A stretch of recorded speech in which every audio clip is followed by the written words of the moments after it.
ici m'a présentée déjà en tant que diététicienne nutritionniste. Mais ici, beaucoup de personnes me connaissent déjà parce que je suis un personnage qui a déjà pas mal œuvré au sein de l'Institut avant d'être installé en libéral. Et j'ai rajouté également que je suis déléguée régionale pour la FDN, assistée dans cette tâche par Anne-Marie que tout le monde que pour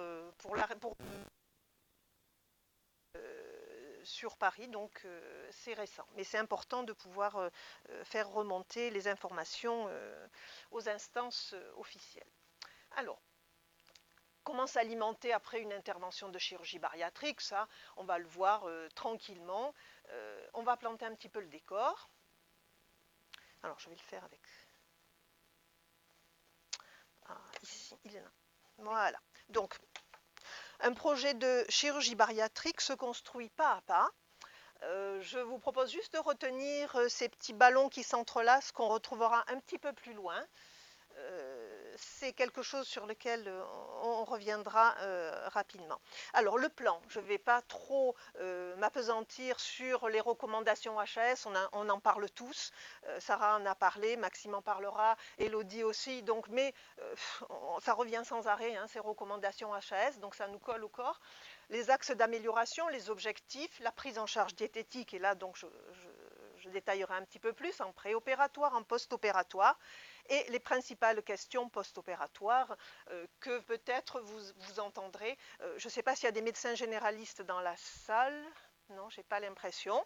Et pourtant, c'est surtout pour eux qu'on a aussi essayé de travailler parce qu'ils ont beaucoup de questions par rapport à cette chirurgie bariatrique qui fait parfois peur, même aux professionnels de santé. Alors, donc, ça, ces petits rappels, on en a tous parlé et on le redit rapidement. Le dossier, il est présenté si on est face à un IMC supérieur à 40 kg par mètre carré, plus si ça respecte bien sûr les conditions énoncées, etc., dans le dossier HAS. Bon, l'IMC, tout le monde sait ce que ça veut dire. Certains l'appellent le BMI pour les pays anglo-saxons. Sachant que bientôt, on n'en parlera plus du tout de l'IMC. On parlera avec une notion qui prend en charge les masses, la masse grasse, la masse maigre, qui est beaucoup plus intéressant parce que je donne toujours cet exemple-là à mes patients. Quand on sait qu'un Teddy Riner a un IMC de plus de 50 alors qu'il est fait entièrement de muscles, donc là, la notion d'IMC, elle est complètement erronée. Mais on n'a que ça à notre disposition et pour l'instant, on fonctionne avec ça. Et si elle est comprise entre 35 et 40, ça a été dit précédemment, et bien sûr qu'on respecte toutes les conditions, il y a 5 comorbidités, le mot n'est pas très beau mais il faut utiliser ce mot, susceptibles d'être améliorées, qui sont retenues par la sécurité sociale, à savoir une maladie cardiovasculaire dont HTA, un syndrome d'apnée du sommeil, troubles respiratoires sévères, une maladie ostéo-articulaire invalidante, un désordre métabolique sévère, en particulier un diabète de type 2 ou des dyslipidémies, et une stéatohépatique non alcoolique. Donc là, on vient d'y faire référence. Donc là, on a planté le décor. Donc, on a ces obligations depuis 2009. Ensuite, il y a eu la campagne 2017. Elodie va revenir longuement dessus. On a tous les résultats des indicateurs qualité, sécurité de soins sur le site de l'HAS, donc on ne va pas passer des heures dessus. On sait de toute manière ce qui nous importe, c'est que depuis 2012, on nous oblige, cette prise en charge pluridisciplinaire, et tant mieux. Les axes d'amélioration, donc quelle que soit la technique chirurgicale envisagée, on nous demande les fameuses RCP, les réunions de concertation pluridisciplinaire que vous connaissez tous, elles sont systématisées, avec une communication au médecin traitant de cette synthèse, parce que le médecin traitant, il a une place centrale dans le suivi des patients. Le TP, qui a été rajouté au mois de mars, mais que nous faisions déjà depuis 5 ans, c'est l'éducation thérapeutique du patient. Et donc on sait parfaitement que la réussite à long terme, c'est un ensemble d'éléments et qui doivent être disponibles. Et nous, ici, sur Zank, on y a rajouté les CREX, les comités de retour d'expérience, qui nous semblent quelque chose d'indispensable. J'en parlerai un petit peu plus loin. Alors, nos objectifs à nous, c'est dicté également par l'HAS, une meilleure sélection, une meilleure information, une meilleure préparation des patients, surtout la préparation.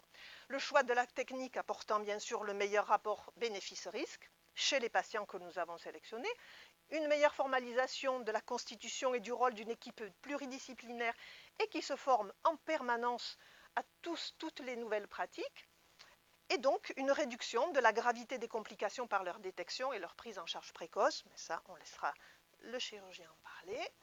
Et pour ce qui concerne ce qui nous intéresse, c'est-à-dire la prise en charge diététique, on pourrait très bien se dire, mais pourquoi ne pas continuer la restriction calorique indéfiniment et pourquoi pas? Parce que on a quand même un regard un peu particulier. On va dire à ces patients, ben, en fait, vous faites opérer, vous avez vraiment choisi la solution de facilité. C'est souvent ce que pense l'entourage, médical compris. Alors en plus de leur poids, il leur faut gérer le regard des autres. Donc là, les pauvres, c'est une double peine. Alors, autre question de fond, pourquoi un protocole alimentaire préopératoire? Il faut juste, je vais un peu vite, se rappeler tout de même que l'HAS, il y a une petite phrase qui est dite, ce n'est qu'après une prise en charge diététique bien suivie, régulière, adaptée, que la chirurgie peut être envisagée. On ne se jette pas sur le patient comme ça. Parfois, j'ai des patients qui arrivent dans mon cabinet et qui imaginent qu'une prise en charge diététique en amont n'est pas ou n'est plus du tout indispensable, puisque on va leur couper un bout d'estomac. Ça arrive quand le patient arrive, il me dit, mais vous savez, je n'ai pas besoin de rester 2 heures dans votre cabinet, on va m'enlever un bout d'estomac. Alors l'expression on m'enlève un bout d'estomac, ça me surprend énormément. Eh bien, absolument, il faut absolument retrouver, apprendre de bonnes habitudes alimentaires avant l'intervention. Donc on a un temps de travail qui s'appelle l'ETP, l'éducation thérapeutique du patient. Et il y a du boulot, ça c'est clair. On part de très très très loin quand on a en face de soi des patients pour qui manger normalement, c'est aller chez McDo en fait. Vous n'y allez pas vous? On me dit, j'ai dit non, c'est pas ça manger normalement. Leur expliquer le protocole post-opératoire, et là j'en fais même des tonnes pour vraiment noircir un peu le tableau et leur montrer à quoi ils peuvent s'attendre. Stabiliser le poids avant, ça c'est hyper important, hein, parce qu'on peut s'imaginer qu'on laisse les choses aller parce que le patient ne va pas être opéré tout de suite. Perdre un petit peu de poids avant pour faciliter le geste chirurgical. Bon, vous savez tous que ça se fait sous célioscopie, et même si Maxime c'est un as du bistouri et il arrive à se faufiler, mais moi je leur dis toujours aux patients, arrêtez là, même si vous savez que vous allez vous faire opérer, il ne faut pas dire allez la dernier baroud d'honneur, là j'y vais, parce qu'en plus on sait parfaitement nous que le poids le plus haut qui a été atteint, c'est celui qui sera pris en compte dans le dossier de la sécurité sociale. Donc on n'a plus besoin de se dire allez on reste bien gros parce que si on vient, mais je dis mais on ne va pas vous poser devant la porte du bloc opératoire là, si vous commencez à maigrir c'est parfait. Et surtout quand je leur ai expliqué le mois qui va suivre l'intervention, bien sûr qu'on va avoir une progression, que ça va être très triste l'alimentation pendant un mois, mais ça ne veut pas dire qu'avant il faut en profiter, se gaver. On a eu le cas de patients qui avait fait ce genre de choses, qui s'était gavée juste avant le mois de janvier, donc les fêtes de Noël. Ah oui, elle m'a annoncé qu'on allait avoir du bouillon, du velouté pendant un mois, ça va être triste. Ah ben alors j'y vais, je bois. Et le résultat, le foie devient énorme et on a un acte chirurgical qui est encore plus difficile. Donc je me permets d'intervenir. Après, moi, je grossis toujours le tableau. Le chirurgien, il sait faire. Il fera correctement, mais moi, je préfère ajouter. Et puis surtout, notre devoir en tant que diététicienne, c'est faire en sorte que le patient arrive en pleine forme au moment de l'intervention. Il faut qu'il récupère ensuite vite. Donc, si on l'a bien informé, qu'on lui a apporté une alimentation riche en vitamines, en minéraux, il sera beaucoup plus en forme. Les moyens mis en œuvre, en plus du chirurgien, de la psychologue, chacun en parlera, à mon niveau, il y a un rendez-vous de bilan, on fait un état des lieux, on fait notre petit ETP, Ensuite, on a les rendez-vous de suivi préopératoire, 1 à 2 suivant les patients. Il y en a qui ont besoin qu'on les porte à bout de bras, donc ils reviendront 2 fois. À la remise du protocole, et j'en reparlerai après, je fais signer désormais les documents qu'on leur a remis de façon à ce que plus tard, mais ça aide aussi le médecin généraliste quand il a besoin de s'y référer. Donc dedans, dans tout le protocole, moi au médecin généraliste, je lui dis, à la page 2, il y a la réalimentation. À la dernière page, il y a l'élargissement. Si un patient vous repose encore, même si j'ai bien expliqué, s'il pose toutes les questions, c'est dans ce fameux protocole. Les contacts par mail. Et ça, par mail, par SMS, j'en ai beaucoup. Et tant mieux, parce que je préfère qu'ils me contactent plutôt que soit en préopératoire de partir, d'avoir écouté sur les forums des choses qui ont complètement, qui ont un très mauvais impact. Donc je préfère qu'on me dérange, mais je répondrai chaque fois que nécessaire. On fixe ensemble des objectifs concertés, réalistes. S'il faut une petite séance d'hypnose thérapeutique, allez, j'ai la compétence, je le fais également. Et surtout, ces réunions du CREX, ces comités de retour d'expérience, qui sont pour nous, Maxime qui assiste à chaque fois a raison de le dire, c'est une mine d'informations pour nous, de tous ces échanges. Donc au départ, on les avait fait pour les patients. Alors on invite les professionnels de santé qui peuvent se libérer, chirurgiens, psychologues, ostéopathes, coachs sportifs, mais c'est surtout, on va rassurer les candidats qui sont dans ce parcours, dans ce projet de chirurgie. On leur permet de discuter avec des gens qui ont eu la même démarche, qui ont passé les mêmes étapes qu'eux, et en plus, on découvre des bénéfices collatéraux. Les patients déjà opérés qui reviennent, on a des patients qui reviennent tous les mois. Pour eux, c'est un parcours, comment dire, c'est salutaire pour eux parce que déjà, ils se veulent force d'exemple pour les autres, donc ils font très attention, et cela, on était certain qu'ils ne regrossissent pas. Ils veulent tellement être un exemple pour les autres qu'on arrive à les retrouver, et c'est eux qui nous apportent ces mines d'informations. Et ça, c'est vraiment magnifique pour nous en tant que professionnels. Et ensuite, bon, je mets au passage, pour les patientes en âge de procréer, on leur rajoute toujours le petit conseil, attention, il ne faut pas tomber enceinte dans les 18 mois qui suivront, donc ça le chirurgien leur a déjà expliqué. Moi, j'en remets une couche aussi, de façon à ce qu'on n'ait pas d'accident dans les 18 mois, parce que ce serait vraiment délétère, aussi bien pour la mère que pour l'enfant. Ça, inutile que j'aille plus loin, vous avez très bien compris que pour la mère, ben, c'est sûr qu'on a quand même un corps qui a été traumatisé traumatisé même s'il travaille très bien, le chirurgien, mais c'est peut-être pas la peine de pousser les sutures trop loin. Puis pour un enfant, il y a un tel relargage de toxines, c'est pas la peine qu'il se prenne ça de plein fouet. Mais ça, je pense que vous l'aviez compris, bien évidemment. Et puis pour les personnes qui se disent, mais enfin, combien ça coûte? Est-ce qu'on peut faire l'impasse d'une diététicienne? C'est pas si cher que ça, enfin, pour qui dit ça, une consultation de diététicienne. Ça coûte 50 € quand vous savez que je les garde entre 2 heures et 2 heures et demie pour un bilan. Dans le bilan, je fais quand même aussi d'éducation thérapeutique.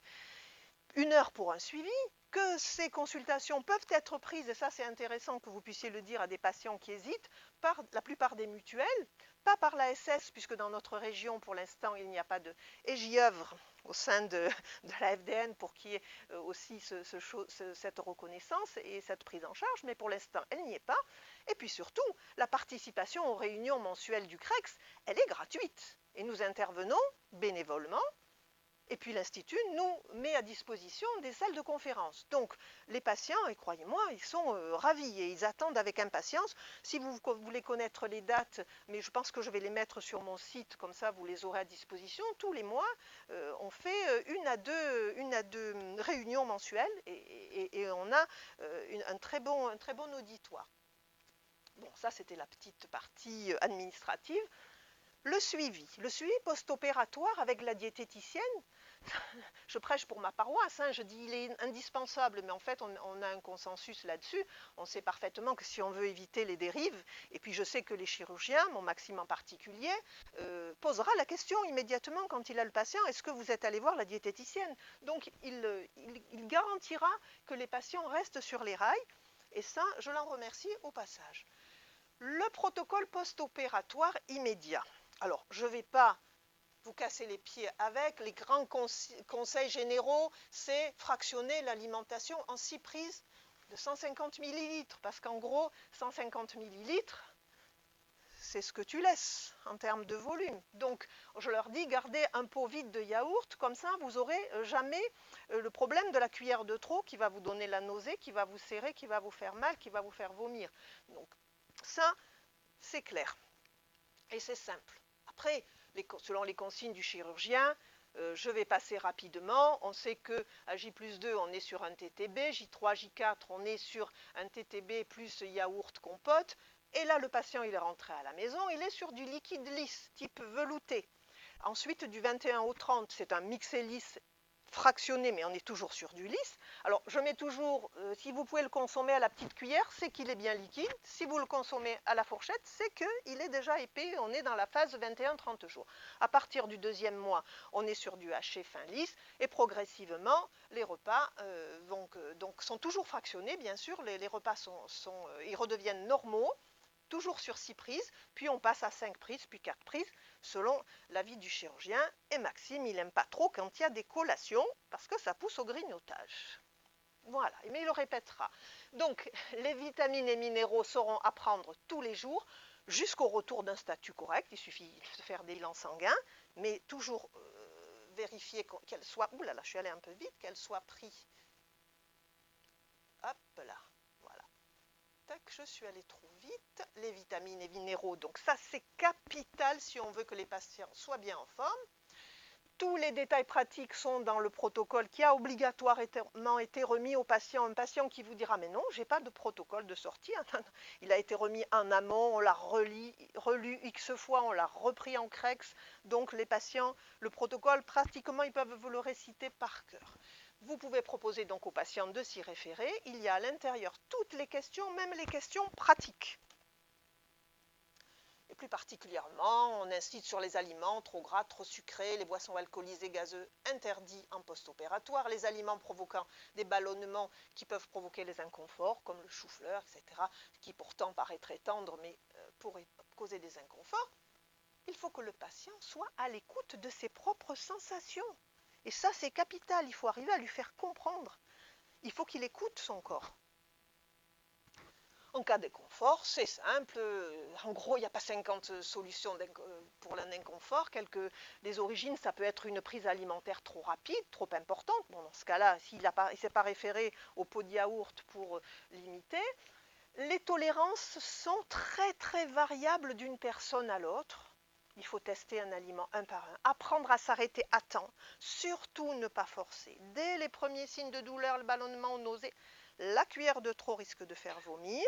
Donc ça, je vais aller rapidement. On a des patients qui paniquent, et en cas de crise de panique, c'est simple. Je leur dis, je vous ai appris à respirer avec l'hypnose. On en a parlé. Ceux qui ne veulent pas faire de l'hypnose, on fait à minima les séances de respiration. Et ça, la gestion du stress, ça prend. Très souvent, ce n'est qu'un moment de panique, de stress qui provoque cette douleur. Et il n'y a pas besoin non plus d'alerter. Alors, par contre, oui, il faut être prudent. Si je renvoie vers le chirurgien quand quelque chose, ici, ça cède avec quelques respirations, j'en fais mon affaire. On ne va pas déranger le chirurgien. Sinon, je les renvoie rapidement vers le chirurgien. Ça, il faut rester professionnel et garder sa position. Vérifiez si la répartition a été respectée, toujours pareil, est-ce que 150 ml vous avez bien mesuré, est-ce que vous avez respecté un intervalle de 2 heures, s'il y a bien eu une vidange gastrique. Sinon, toujours pareil, allez, on repart tranquillement, on remonte aux consignes précédentes. Et puis, en dernière étape, donc, on passe une alimentation normale. Et c'est là que souvent on rit. J'aurais défini le terme quand ils me disent « je mange normal ». Mais normal, c'est quoi pour vous?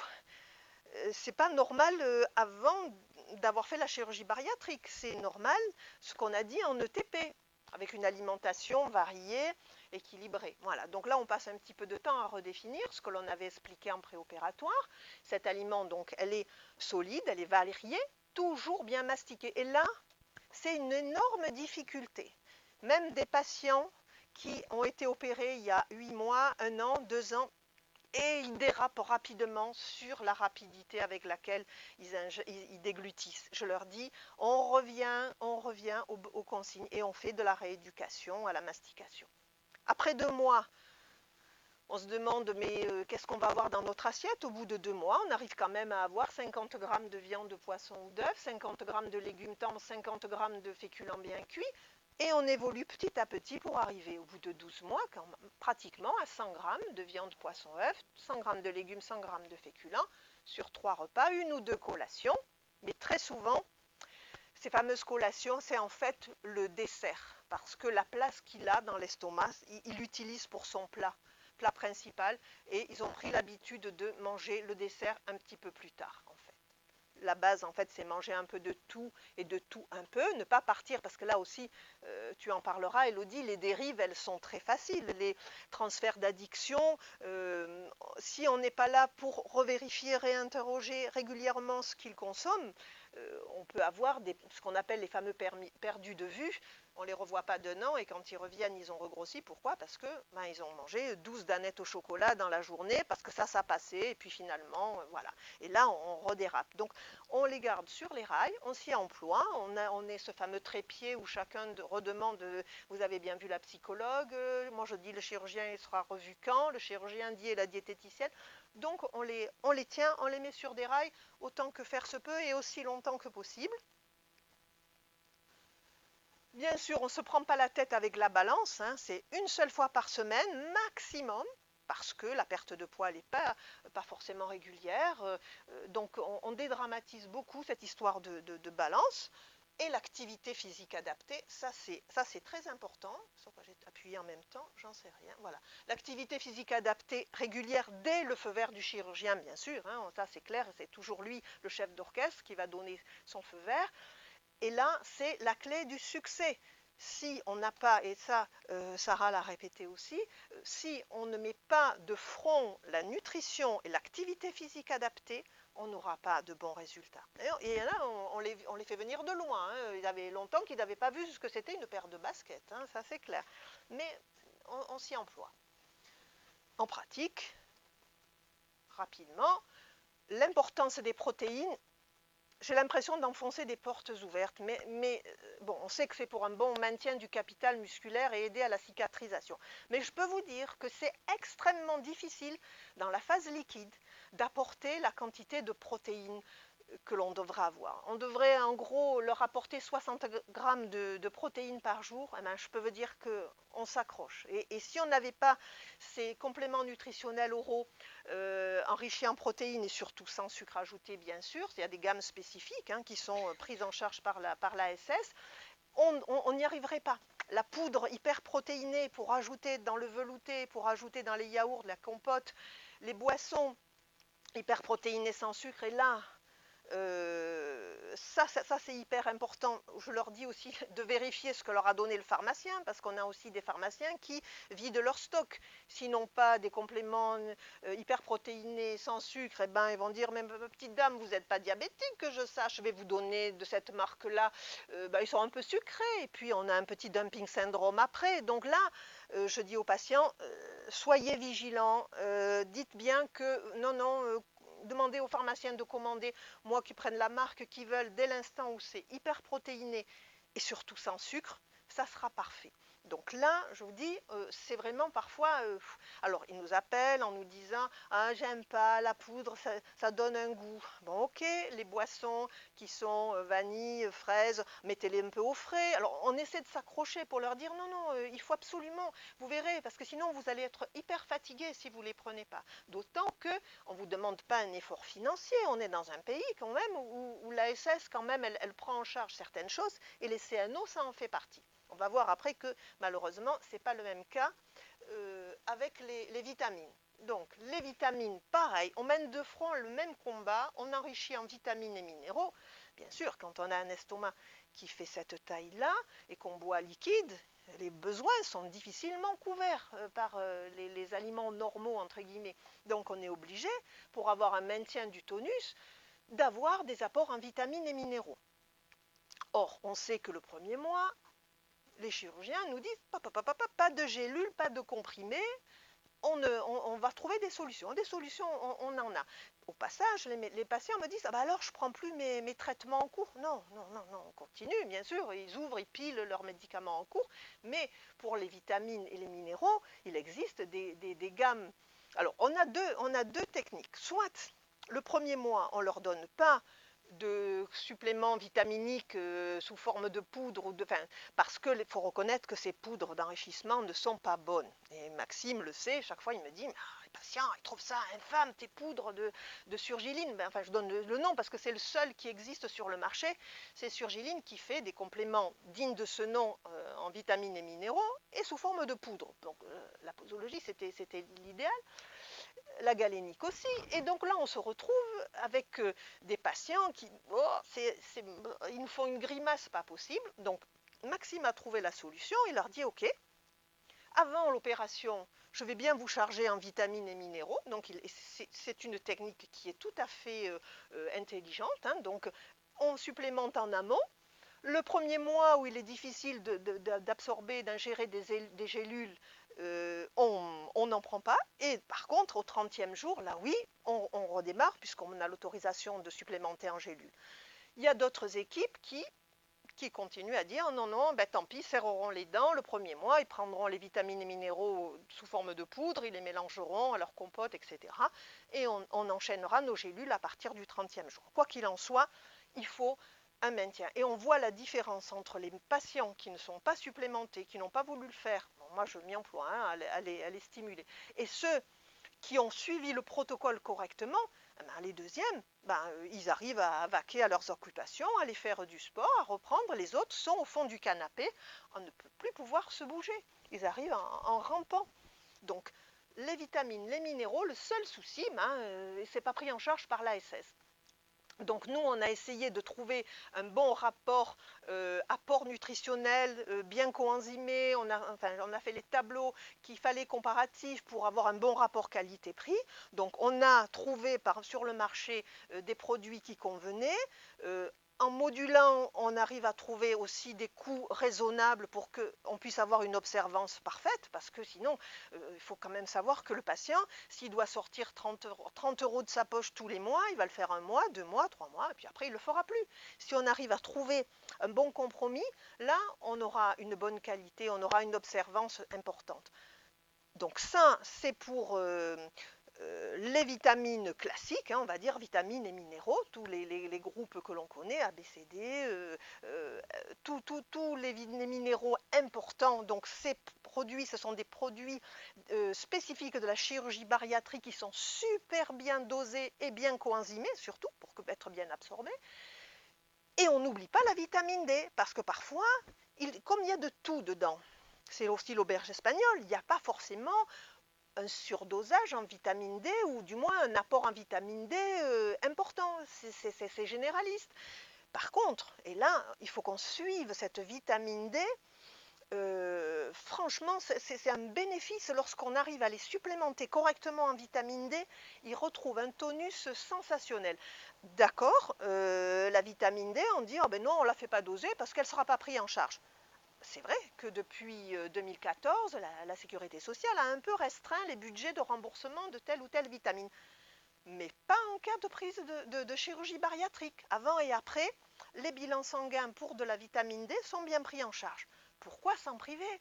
On a, avec une belle supplémentation en vitamine D, on a vraiment des effets sur le tonus des personnes, sur l'humeur, c'est vraiment une vitamine. D'ailleurs, maintenant, on la classe dans les hormones et plus dans les vitamines, tellement elle a un bénéfice sur l'état de santé, le moral, plus, bien sûr, tout ce qu'on connaît de la vitamine D aussi, fixation, du calcium, du phosphore, tout ce que l'on sait parfaitement. Mais là, on a un bénéfice fabuleux. Et même au niveau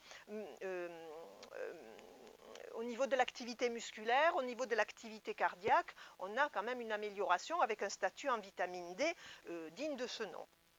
Et c'est vrai que j'en reparle chaque fois, chaque RCP, peut-être je vais un peu loin, hein, je saoule un peu les praticiens qui sont là, mais je veux absolument leur faire passer ce message-là.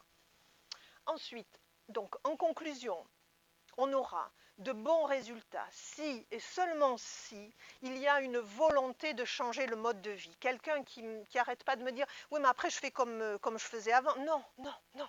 On est arrivé à avoir ce poids, c'est parce qu'il y avait derrière des choses qu'il faut changer.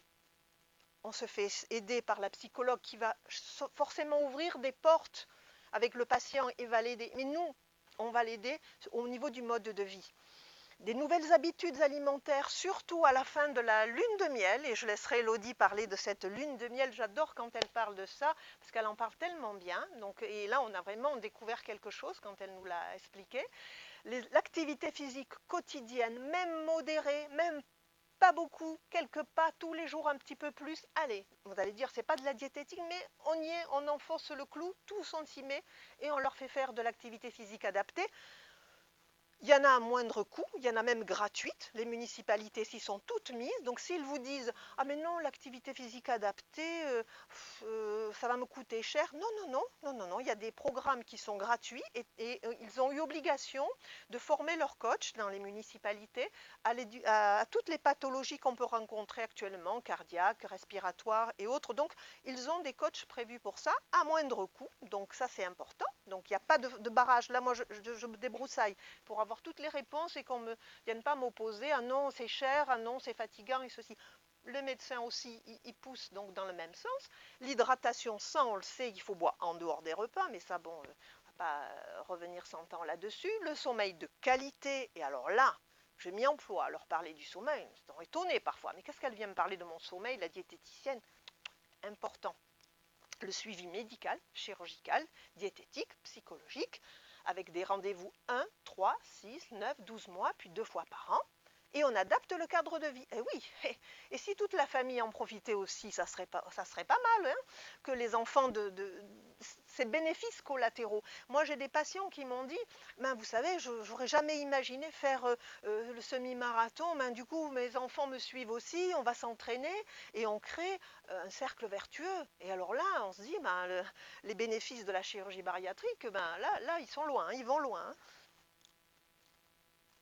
J'espère que je n'ai pas été trop, trop dense. J'essaye de faire assez synthétique, mais parfois je pars et je pars dans mes explications. Si vous avez des questions, on les posera certainement à la fin de l'exposé général. Et comme j'aime à le répéter, Hippocrate disait toujours que votre alimentation, c'est votre première médecine. Et on va laisser la place au docteur Fournier.